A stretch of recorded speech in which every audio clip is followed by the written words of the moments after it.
Okay, I'm out here, August 2020, doing a quick video tour of my dad's brand new 2020 Kia Niro EV Premium with the Cold Weather package. It's currently charging on his only available charging source right now, which is the 120 charge. I think it takes something like 59 hours to completely charge to 100% from zero with this mode of charging. He is going to get a charging station installed in this little storage shed behind the vehicle soon. Anyhow, I thought I'd just take a little walking tour and then an inside quick tour. The color is the gravity blue, which I think goes really well with these teal accents that are all over the EV version of the Niro. I guess we'll just do a little walk around here. For 2020, they changed the tail lights from the 2019, got rid of the white portion where the turn signal was. Come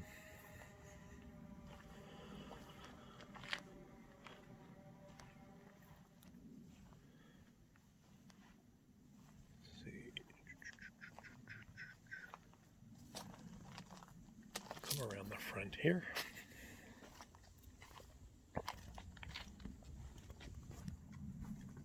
So close the door. That would help.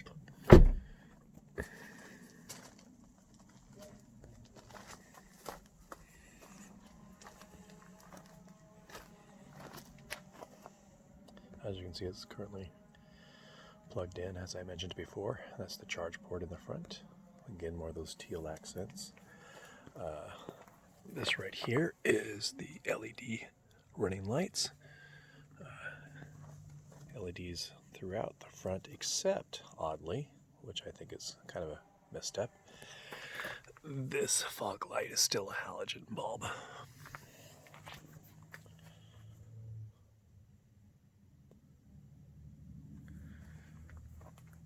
Interesting on the Niro is this little section here on either side of the hood. Little indentation gives a little bit of style to an otherwise somewhat bland style. But I think the styling of this Niro will hold up well over a period of time. It's not too flashy. Kind of blends in with the crowd.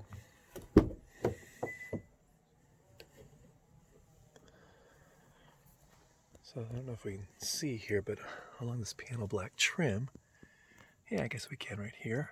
There's this subtle teal design behind the black piano trim. Teal stitching.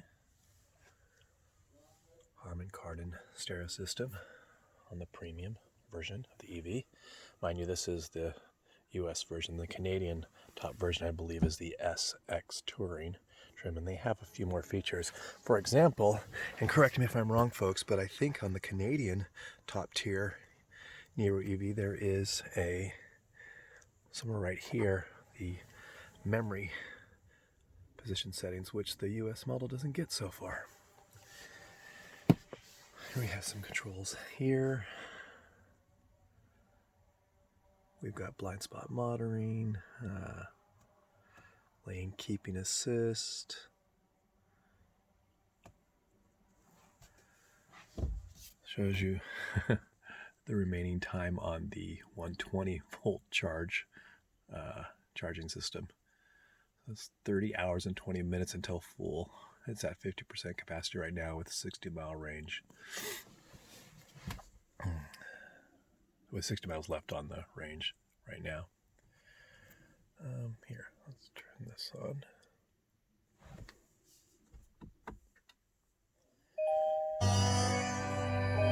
Sorry. Dad's stereo. I'm You can see if it degrades as you move away from your router.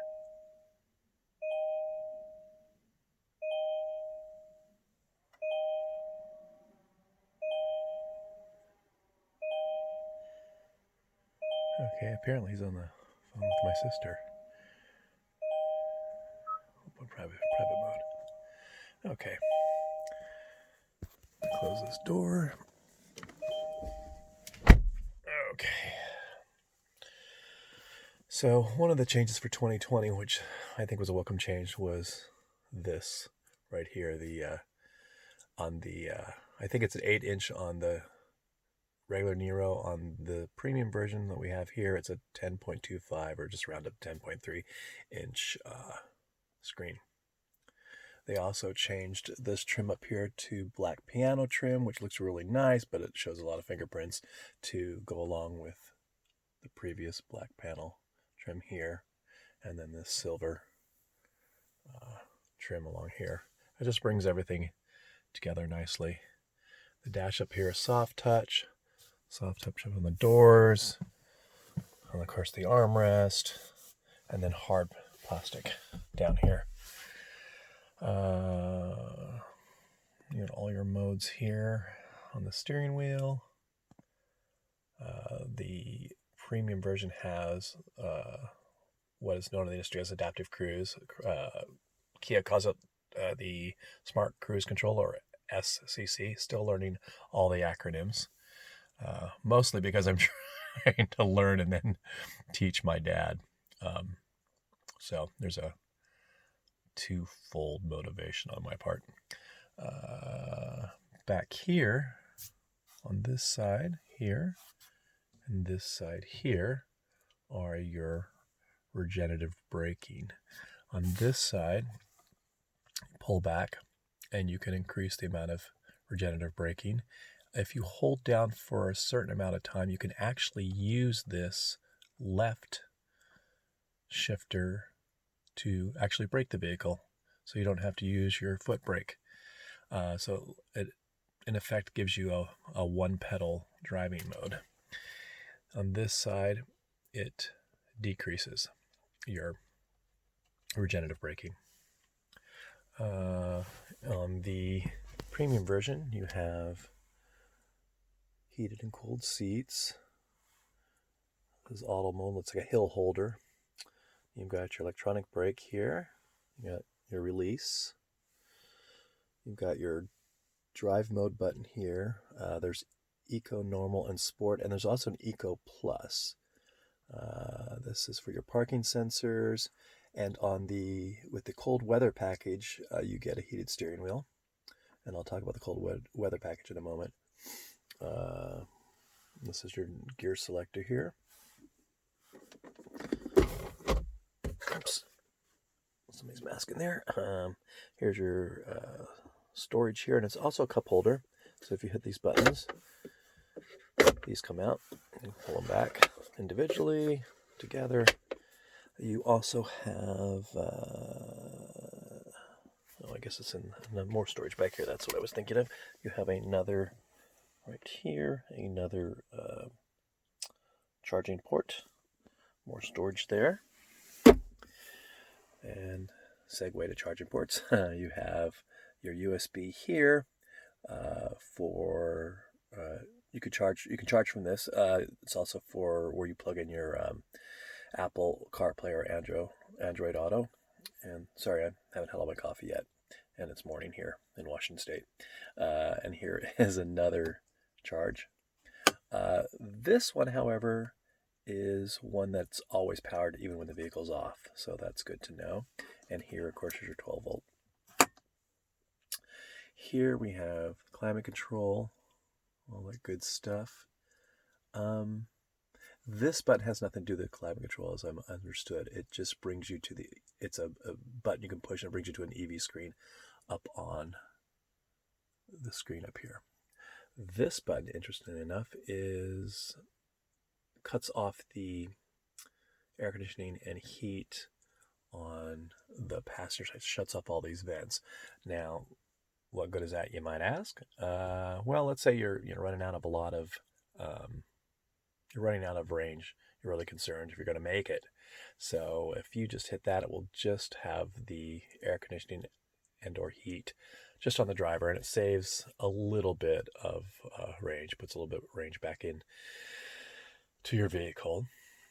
These are redundant buttons for the hard buttons for the nav screen and whatnot above. So obviously they're named for what they are. This button here, I believe you can program. That would be good. A lot of people use that to program the Apple CarPlay or the Android Auto. What else can I tell you?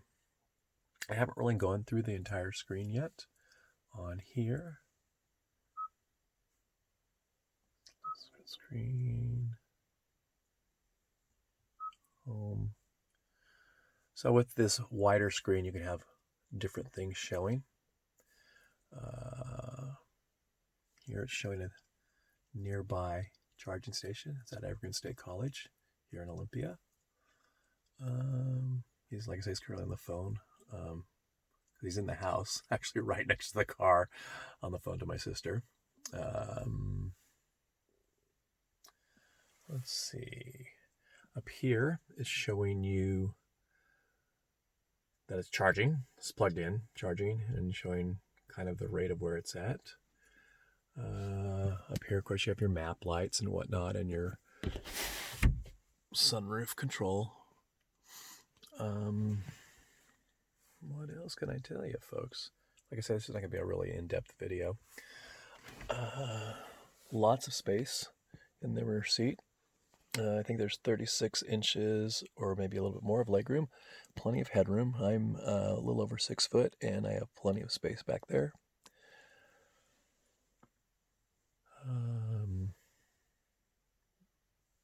Your blind spot will show up in the mirror.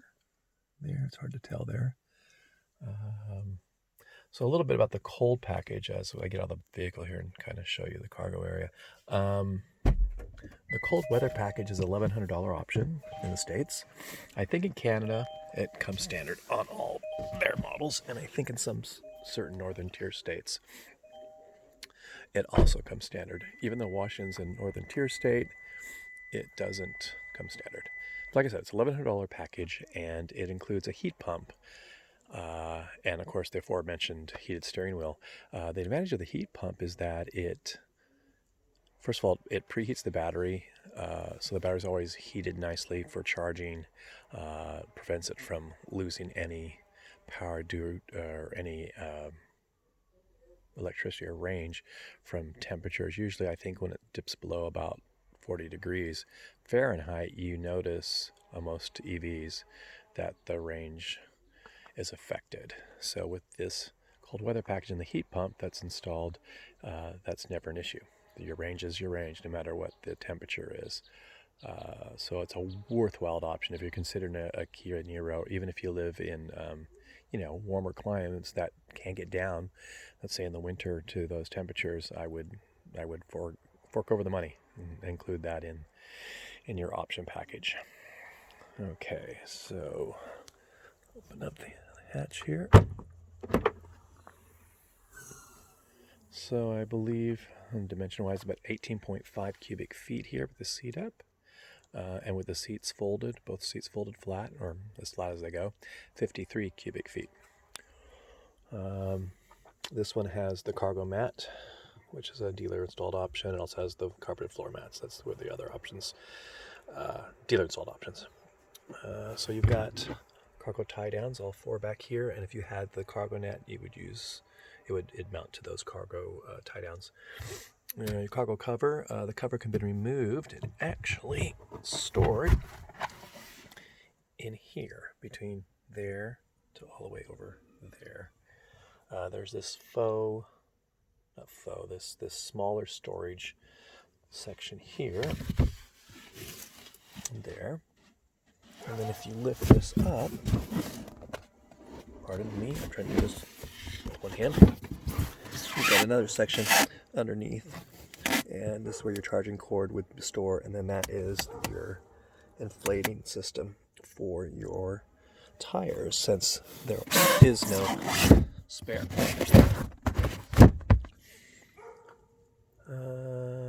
Plenty of little storage in there.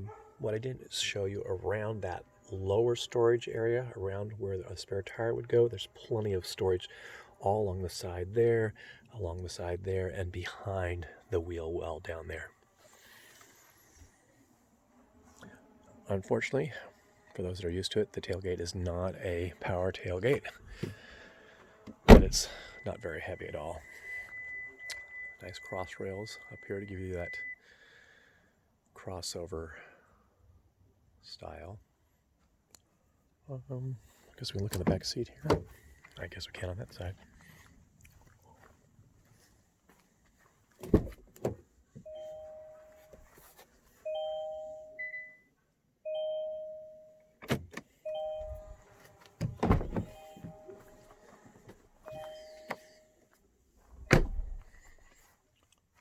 There you can kind of see the blue or the teal in the perforations. Breaks up the monotony of the, the black and the gray.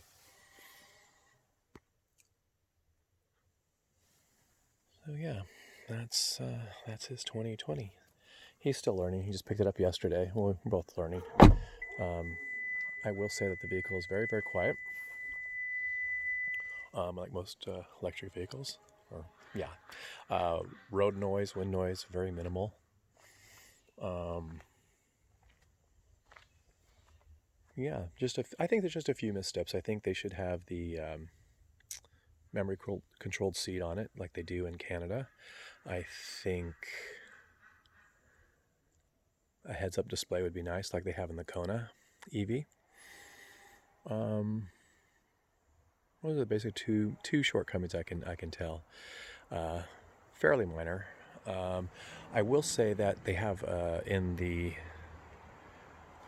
media display nav system, they have a setting where you can set up your preferred settings. I think how things appear on the media display and perhaps in the little display that's in between the instrument cluster. You can set up to two different driver preferences, or you could just set up for your own preferences. Maybe you have two different preferences depending on your mood. That's interesting. I will say again, there's a couple differences on the outside between the Canadian top tier trim, the SX Touring, and the North American or the US EV Premium. Niro EV Premium, and that is I kind of like the Canadian version in the sense that the door handles are chrome on the Canadian top tier trim, and then this strip along here is chrome instead of just this black plastic. I think the chrome really makes it stand out more, makes it seem a little more upper end, and it would match, of course, the chrome trim along here and the matte chrome trim on the cross rails, and maybe Kia will change that. But other than that, I think it's a fine looking car. It's not offensive. It's not ugly. It won't necessarily wow you, but it's a nice shape and very practical. I know my dad was considering the Hyundai Kona EV, but it was a little too small really compared to this, and ideally, they're both about as quick. I think published reports for the Niro are 0 to 60 in 6.5, and the Kona got to the same in 6.4. So for the extra space that you get in the Niro, in the back seat and the cargo area specifically, I would say the Niro is the better buy. Now, if you don't need that space, then by all means go for which one you like the best. Can't go wrong really with either one of them. So yeah, there you go. I